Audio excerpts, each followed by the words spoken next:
শিকাগোর Chinatown মানে ভালো খাবার তো থাকতেই হবে। আর সেই ভালো খাবারের সন্ধানে পৌঁছে গেলাম MCCB বলে এক রেস্তোরাঁতে, যার পুরো নাম হলো মডার্ন চাইনিজ কুকবুক।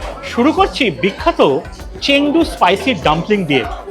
যখন প্রথমে টেবিলে আসলো, গরম গরম ডাম্পলিংয়ের উপরে ছড়ানো ঝকঝকে লাল চিলি অয়েল, আর ডাম্পলিংয়ের ওপরে টপিংয়ে রয়েছে স্প্রিং অনিয়ন আর সেসমি সিডস।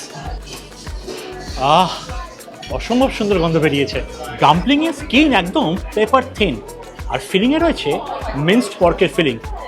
মিন্সড পর্কের রান্না করা হয়েছে আদা আর পেঁয়াজের পেস্ট দিয়ে, তাই পর্কের ফ্লেভারের সাথে আদার হালকা ঝাঁঝ আর পেঁয়াজের মিষ্টতা সব মিলিয়ে একটা দারুণ একটা ফ্লেভার ব্যালেন্স করেছে।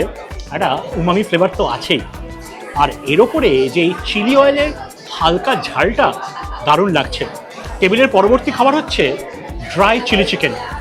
কলকাতার চায়নাটাউনে যেরকম চিলি চিকেন খেয়ে আমরা অভ্যস্ত, এখানে অনেকটাই আলাদা।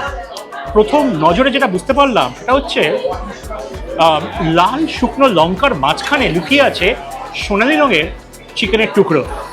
প্রত্যেক বাইটে হালকা ক্রিস্পি চিকেন পিসের সাথে আদা রসুনের ফ্লেভারটা দারুণ ব্যালেন্স করেছে। তবে এই প্রিপারেশন আসল নায়ক হচ্ছে সিচুয়ান পেপার। জিভের মধ্যে গিয়ে একটা না হালকা ঝিনঝিন ভাব দেবে। এই কারণেই এই ডিশটা এই রেস্টুরেন্টের টপ সেলার।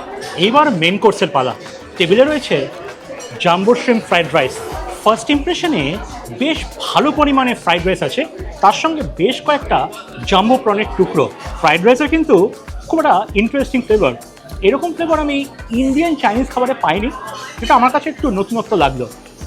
আর এই ফ্রাইড রাইসের মধ্যে স্মোকি এসেন্সটা খুব সুন্দর করে ব্লেন্ড হয়েছে। মেইন কোর্সে ফ্রাইড রাইসের সঙ্গে রয়েছে পোর্ক বেলি, যার ট্রেডিশনাল নাম হচ্ছে হংশো পর্ক। স্লো কুক পর্ক বেলি হচ্ছে এই ডিশের মেইন আকর্ষণ। দীর্ঘ সময় ধরে পোর্ক বেলিকে ব্রেজ করার জন্য মাংস এতটাই নরম হয়ে গেছে যে মুখে দেওয়ার সাথেই একদম মিলিয়ে যাচ্ছে।